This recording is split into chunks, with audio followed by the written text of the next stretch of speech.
முருகன் பக்தர்கள் அனைவருக்கும் அன்பு வணக்கங்கள். என் அன்பு குழந்தையே, உன்னை வேண்டாம் என்று உதறி சென்ற உன்னுடைய உறவு இப்பொழுது என்ன செய்து கொண்டு இருக்கின்றார் என்பது உனக்கு தெரியுமா? இதை முழுமையாக கேள், உனக்கே நன்றாக புரியும். நீ உன்னுடைய வாழ்க்கையில் சில உறவுகளை பிரிந்து இருக்கின்றாய். பிரிந்த உறவுகளை மறக்க முடியாமல் இன்றும் நினைத்து கொண்டு தான் இருக்கின்றாய். அது உன்னுடைய துணையை பிரிந்து இருப்பதனால்தான் நீ இப்பொழுது பெரும் அவஸ்தையில் இருக்கின்றாய். காலத்தின் கட்டாயத்தாலும் விதியின் சதியாலும் நீ அந்த உறவை பிரிந்து விட்டாய். ஆனால் உனக்குள் ஒரு வருத்தம் இருக்கின்றது. அந்த உறவு இப்பொழுது எப்படி இருக்கிறது என்று சில சமயங்களில் உனக்கு தோன்றுகின்றது. என்னுடைய உண்மையான அன்பை அவர்கள் புரிந்து கொள்ளவில்லை என்று.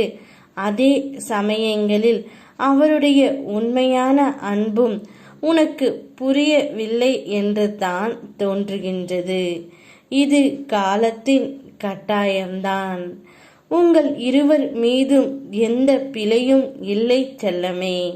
ஏதோ ஒரு மனக்கசப்பு ஏற்பட்டு சதியையும் மாயையும் உங்களை சூழ்ந்து உங்கள் உறவுக்குள் ஒரு பிளவு ஏற்பட்டு விட்டது. விருப்பத்துடன் பிரிவு ஏற்படவில்லை என்றாலும் ஏதாவது ஒரு காரணத்தினாலும் மாயை உங்களை சூழ்ந்து உள்ளதாலும் இப்பிரிவு ஏற்பட்டு உள்ளது. உன்னுடைய வாழ்க்கையில் அச்சமயத்தில் என்ன நடக்கிறது என்று தெரியாமல் திகைத்து உள்ளாய். இருவரும் ஒருவர் பிரிந்து இருந்தாலும் ஒருவரைக்கொருவர் சிந்திக்காமல் ஒரு நாள் கூட கழிவதில்லை. அவருடைய அன்பை தவறாக புரிந்து கொண்டு விட்டோமோ அல்லது புரிந்து கொள்ள முடியவில்லையோ என்று நீயும் அவதிப்படுகின்றாய்.